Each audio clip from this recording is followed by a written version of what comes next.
Hello and welcome to ITV News Meridian in the southeast. Your headlines this Monday evening.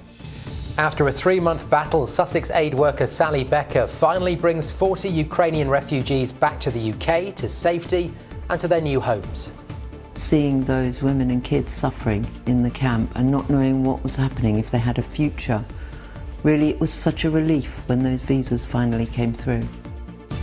The moment masked raiders broke into an alpaca farm in Kent. The owners say it's the second time it's been targeted and fear it'll happen again. So it's just scary that people are able to, smash up property and take things that aren't theirs with that brute force. Also tonight, how businesses plan to tackle rising energy costs. Some are considering drastic measures just to stay afloat. And honouring one of hockey's greats, the 1908 match recreated in memory of Sevenoaks sporting hero Vera Cox. Good evening. It's a journey that's taken more than 3 months with much hardship along the way. But tonight a group of 40 Ukrainian refugees have made it to safety in the UK. The women and children were brought out of the war zone by Sally Becker, the aid worker from Sussex, best known for her humanitarian work in the 1990s. They're now staying in hotels and homes across England and Wales, as Malcolm Shaw reports. She's almost 2,000 miles from home, but just glad to be somewhere safe. This young Ukrainian is among 40 people who've just arrived in the UK more than 3 months after they left their war-torn homeland. They're now in a hotel in Wales. Others are being accommodated in England and Scotland. At first, it's safe. Your own toilet and shower, it's so nice after 3 months in refugees camp. Ви дуже привітні, добрі люди. Я дякую Богові за всіх вас. First of all, I want to say big thank you to all the people who help us to move here, for all the people who help us, and just want to say that everybody is nice and welcoming. It was the humanitarian aid worker Sally Becker who battled to get the visas to bring this latest group to the UK. We filmed with her in June when the refugees were in Poland. But the gruelling mission to rescue over 160 women and children began in the war zones of Ukraine in May. From the beginning, first of all, the cruise missiles hitting the railway bridge, being on a train for 25 hours with these women and children. Most of the time we were in the pitch dark because they had to close the blackout blinds all the way along the 3 railway carriages which had been assigned to us because of Russians targeting the train. That was hard, but the 3 months following that was much harder. Seeing those women and kids suffering in the camp and not knowing what was happening, if they had a future. It was back in the 1990s that Sally Becker began her aid work helping victims in the Bosnian conflict. Her daughter Billy wasn't born then, but worked alongside her mother in Poland on this latest mission. I'm so proud of her. I've seen how hard she's worked. She's been working 24/7 to try and get these families to the UK. And it was really special for me to be able to meet them all and spend so much time with them in Poland. And it was actually really hard saying goodbye because we'd bonded with everyone and they're like our family now. Sally Becker now runs a charity called Save a Child and hopes to return to her work developing an app which allows doctors treating children on the front line to connect with experts worldwide. Meanwhile, another group of the Ukrainians she's helped to safety are due to arrive here in the coming weeks. Malcolm Shaw, ITV News. Yes, it's been a long journey for all involved. You can get more on all of our stories today, of course, on our website. As ever, the address itv.com/Meridian. People living in an area of Tunbridge are being asked to check their doorbell cameras and CCTV for information that may help detectives investigating a murder. 4 people remain in custody after a man in his 20s died after being stabbed. It happened in or around Avebury Avenue in the early hours of Friday. Those in custody include a 15-year-old girl and 2 boys aged 16 and 17. 2 other people who were arrested have been released without charge. A man's due to appear for trial next month at Maidstone Crown Court. Kojo Ohen, who's 44 and from Grosvenor Road in Tunbridge Wells, had been arrested after a man was found with stab wounds on the same road. He's been charged with attempted murder. Kent Police want anyone who was in the area last Thursday afternoon to get in contact. A man from Thanet has denied causing the deaths of a father and daughter by dangerous driving after a crash in Ramsgate. Yoram Hirschfield, who was 78, and his daughter Noga Sell, who was 40, died after they were involved in a collision outside the Leopold Street car park. Nitesh Bisandri from Highlands Glade in Manston appeared at Canterbury Crown Court and pleaded not guilty of causing death by dangerous driving. He'll go on trial this November. A couple who started an alpaca farm in Kent say they're living in fear after being targeted for the second time in 12 months. CCTV captured the masked gang breaking into the farm at Bonington near Ashford. Police are appealing for witnesses. Here's John Ryle. Security cameras recorded their arrival at 3:30 in the morning. They broke a lock on the entrance gates and drove their truck on site. They then smashed their way into the farm's office, a mobile home, and ransacked the premises, causing damage running into thousands of pounds. Finding little of value, but escaping with a vintage machete. Oh, it's awful, so devastating and frightening to see 3 masked men go through, what you've worked so hard for, and especially having, that your family, your animals, who we consider to be our family, are there, vulnerable. It just was, devastating, absolutely devastating, and it just makes me angry that these people think that they're able to do that and take things that aren't theirs from people who've worked so hard. It's the second time in 12 months the alpaca farm at Bonington has been targeted. Kent Police say combating the growth in rural crime is a high priority for the force. We have a dedicated rural task force. This is made up of officers and staff, and indeed colleagues from our special constabulary who come and work with the rural community tackling exactly that type of crime. Farm Watch is something that we've developed with the community, and it allows them to very fast time share information, share suspicions, both amongst themselves and with our officers. Ours wasn't the only farm that was broken into by all accounts that night. They all broke into another farm. So, they're going to do it again. So if you recognise these people, please go to the police, because, people have been impacted emotionally. We're terrified that this could happen again, and nobody should be put through that. The farm's 18 alpacas were unharmed. Anyone who witnessed the raid last Wednesday or thinks they recognise the raiders should contact Kent Police or Crime Stoppers. John Ryle, ITV News, Bonington. The change in the law that made it possible for cannabis-based medicines was changed 4 years ago. Today, there are 2 treatments prescribed on the NHS for severe epilepsies and for multiple sclerosis. Well, almost all other prescriptions are not available on the NHS. Patients like Kat Scott from Folkestone are trying to raise awareness of the difference they can make to more conditions, despite the stigma around the drug.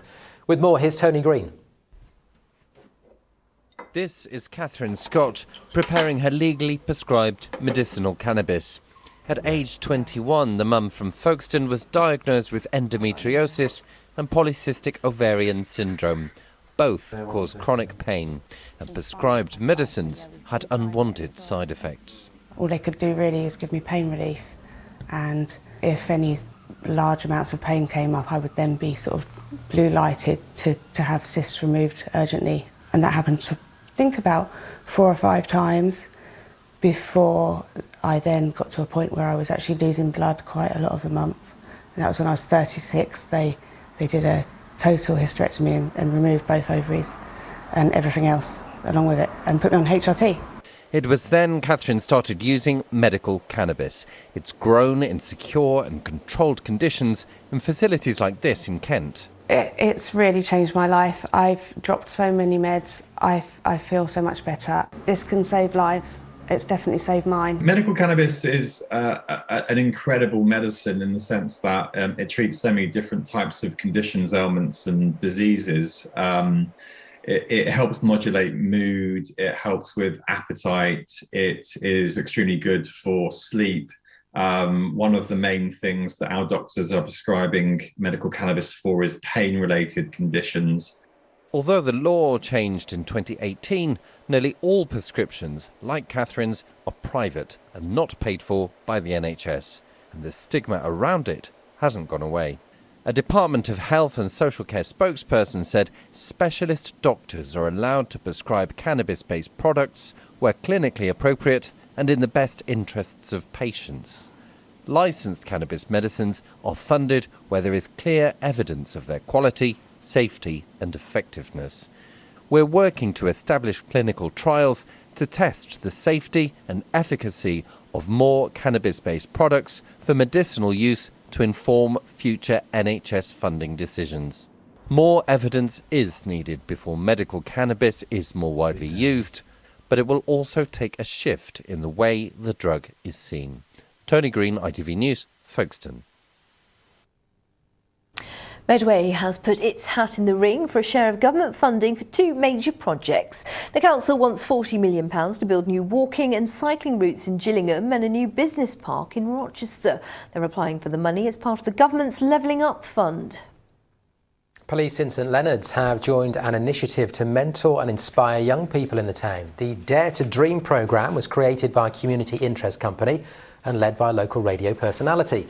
Sussex police officers delivered talks to Year 9 pupils at St Leonard's Academy. People have been urged not to call the police to report breaches of the hosepipe ban. Some police forces say they have received 999 calls, despite it being a civil matter and not a criminal one. A hosepipe ban for South East water customers in parts of Kent and Sussex came into force on the 12th of August. A rewilding scheme to encourage bees on the South Downs is proving successful. There's been a 72% increase in bees and other pollinators in the national park there because of projects to grow wildflower meadows. The Beelines initiative was launched 3 years ago. You're watching ITV News here in the Meridian region. Thank you so much for watching us. Coming up, the cost of living crisis, why some students fear they could become homeless. We speak to one woman who knows what it's like. And we have the sport coming up with Sarah Gom. The Seagulls are flying high, unbeaten so far in the Premier League. That and more. And remember, you can find more on today's stories from right across the South East by heading to our website. Just go to itv.com/Meridian. You can call us. The number's on your screen now. It's 0808 1010 095. And remember, you can also follow us on Facebook, Twitter and on Instagram.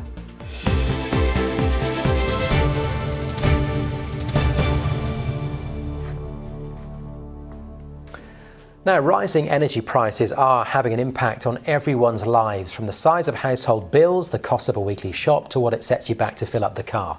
Well, the crisis is being felt across the whole economy. Well, we're going to be looking at how the energy crisis is affecting people this week. And we start with Kevin Ashford, reporting on the cost of doing business in an energy crisis. They're saving energy where they can at this animal park at Lymm in Kent. They need to, as their bills are rocketing.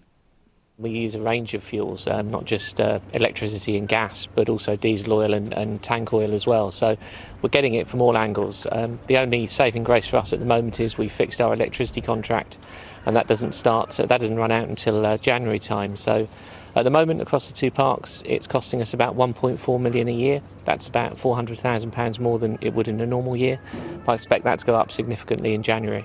The hospitality and leisure sector seems particularly hard hit by the energy crisis. In a survey, 3/4 of its business leaders said they were considering reducing opening hours to save money. 4/5 admitted looking at possible job losses or reducing staff hours to cope with rising costs.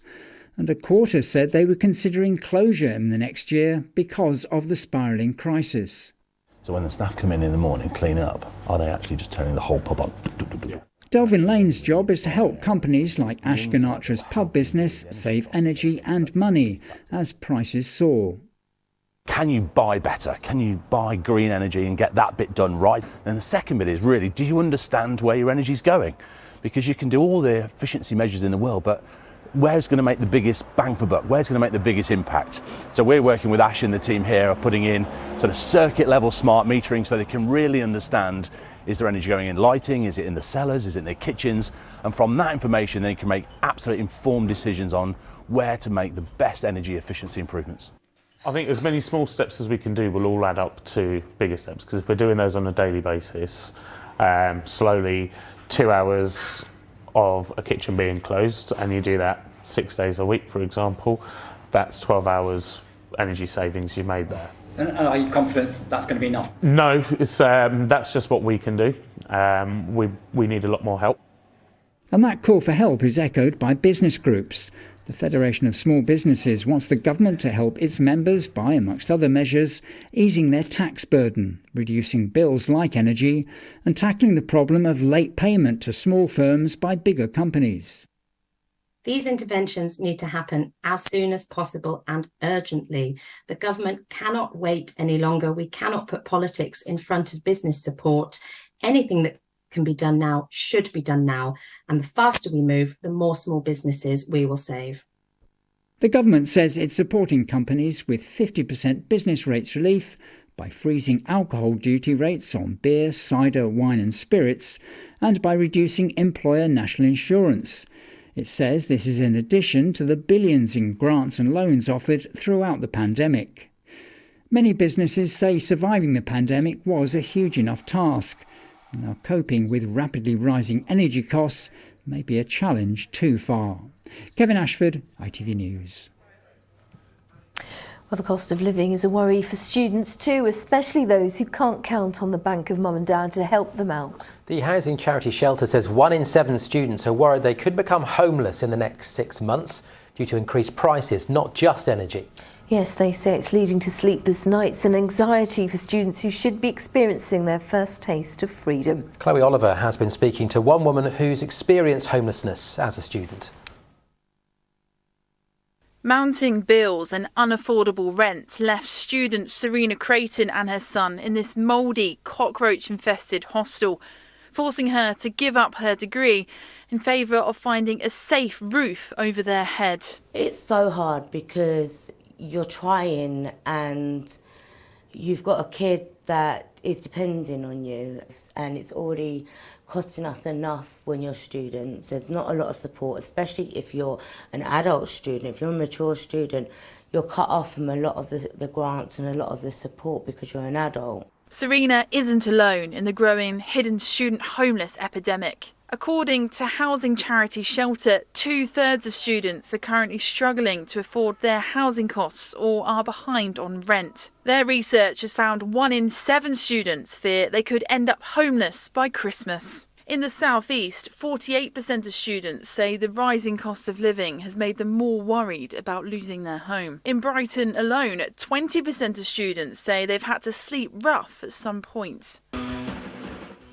Not afraid of being loud on stage, now Kaiser Chiefs frontman Ricky Wilson is using his voice to help those struggling, supporting his wife who works for a homeless charity. Why is he on TV talking about it when there's a lot more people far more educated on the subject and far more, you know, work on this 24 hours a day, whereas I'm just popping in as the famous guy. But then they won't let my wife on TV to do this, so she said, yeah, I have to do it. We've just come out of, you know, 2 to 3 years of a pandemic, and we're going into maybe a longer period of recession, and it's going to get trickier. And things that are seen as luxuries, such as education, are things that will be put to one side. In a statement, the government have told us that no student should ever have to worry about their residential accommodation whilst balancing their studies. Although the government plays no role in the provision of student accommodation, we are investing £2 billion over the next 3 years to tackle homelessness and rough sleeping. The chief executive of Shelter says no student should have their education derailed because they're worrying to make ends meet. Right now, we're seeing a new contingent of students getting ready to start university in the autumn, getting really excited, and it should be their first taste of freedom, their first taste of independence. And instead, for those who are on low incomes and don't have the bank of mum and dad to turn to, this is going to be a period of really high anxiety. Serena is now back at university and says she's determined to complete her degree and be an inspiration for her son Ethan, who dreams of studying at Oxbridge. Chloe Oliver, ITV News. And the ITV Evening News continues here at 6:30 with a preview now. Here's Lucrezia Millarini. Coming up, energy firms join the calls to freeze prices to protect those struggling to pay their bills. Another rise in the price cap is expected later this week, with the government under growing pressure to act. Also ahead, strikes spread to the courts. Now criminal barristers vote to walk out. A new start for the Cambridges as George, Charlotte and Louis find new schools in Windsor. And find out which Hollywood star stunned locals by winning a Wolverhampton jiu-jitsu competition. Join me for all that and more at 6:30.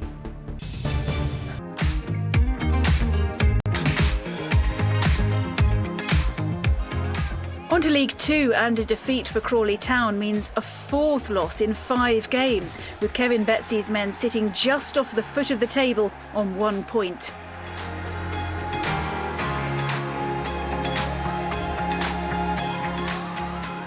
Gillingham failed to take the chances that came their way against Walsall, settling for a goalless draw at Priestfield. Maxima had his close-range shot saved, and Lewis Walker hit the post 2 minutes from time. So close, but little consolation there, unfortunately. Right, the untold stories of women's hockey have been uncovered for the first time by the great-grandniece of a former England international player from Sevenoaks. Frances Thompson found photos of her great-aunt Vera Cox playing at Great Comp Garden in the village of Platt in 1908, and she went on to become a pioneer of women's sport.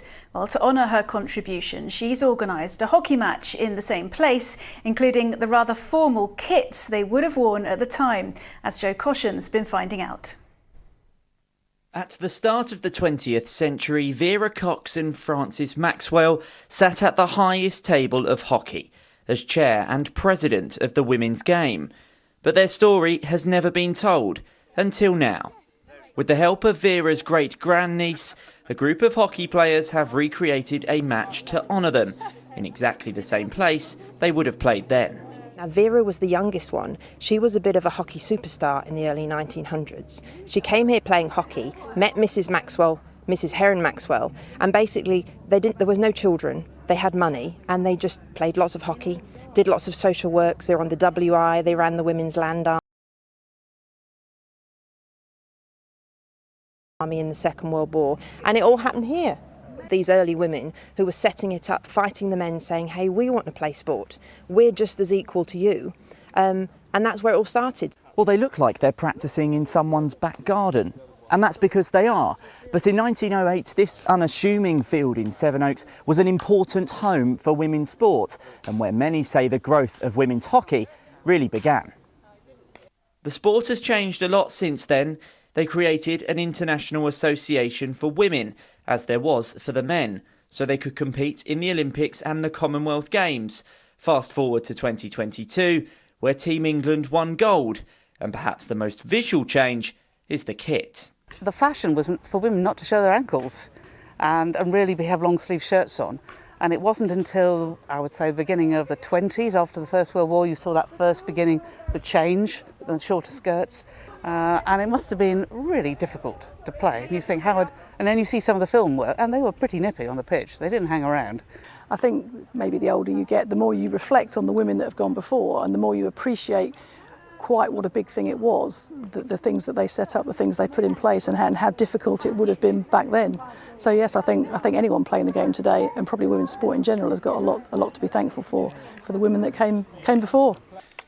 Their legacy will be immortalised in the Hockey Museum, while today's recreation has illustrated how a small private garden in the Kent countryside had such a big impact on women's sport. Joe Coshen, ITV News, Sevenoaks. Fantastic. Quite some kit. Very smart, but probably not the most comfortable. Right, finally, England opener Zach Crawley has signed a 1-year contract extension, keeping him at Kent. A Kent Cricket Academy graduate, he made his full team debut for the county side in 2017 and has been featuring in England's Test team this summer. Good news there for Kent fans. Sarah, thank you. Matt, does that please you? Yeah, absolutely. Yeah. Great player. He's a little bit hit and miss for England, but sorry, I was just distracted by the outfits. The skirts, No ankles on show. No, but they did look very smart. And I understood that people used to wear kind of, obviously, the formal skirts because that's how... But the ties, why did they... I know, so smart. Standard. So smart. I'd like to assure everyone that Matt has got trousers on underneath. Well, it's Monday. I'd like to push the boat out. Let's get you weather forecast now. Here's James Wright.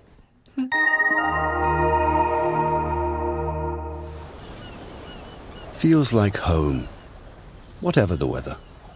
Valent Boilers and Heat Pumps sponsors ITV Meridian Weather.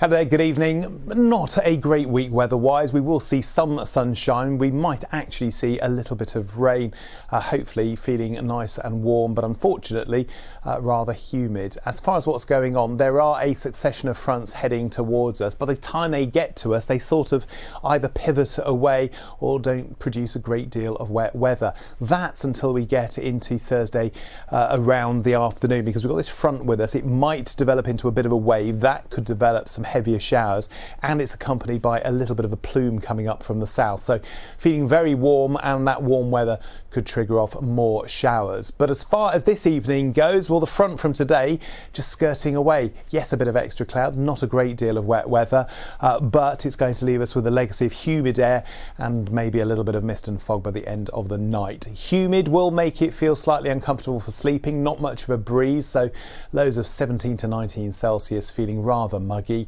And then tomorrow, any mist and fog burns back nice and quickly before breakfast. Some good bright and sunny spells around, but increasingly cloudy through the day. Maybe one or two showers just drizzling through the channel there. As far as temperatures go, we're on a southwesterly, so it's drawing up this warm, humid air. Highs of around 24 to 26 Celsius. It will get even warmer on Wednesday. Not far from us, expecting around 30 Celsius. Could apply to us here in the southeast.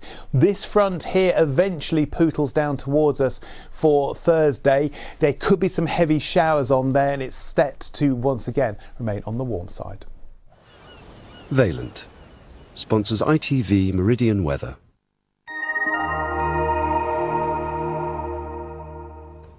And that's how the southeast looks this Monday evening. In just a moment, the ITV Evening News here with Lucrezia Millarini. That is pretty much it from us, though. I'm back with your late update just after 10:30. For now, from the team, thanks for watching. See you soon. Bye-bye. Bye-bye.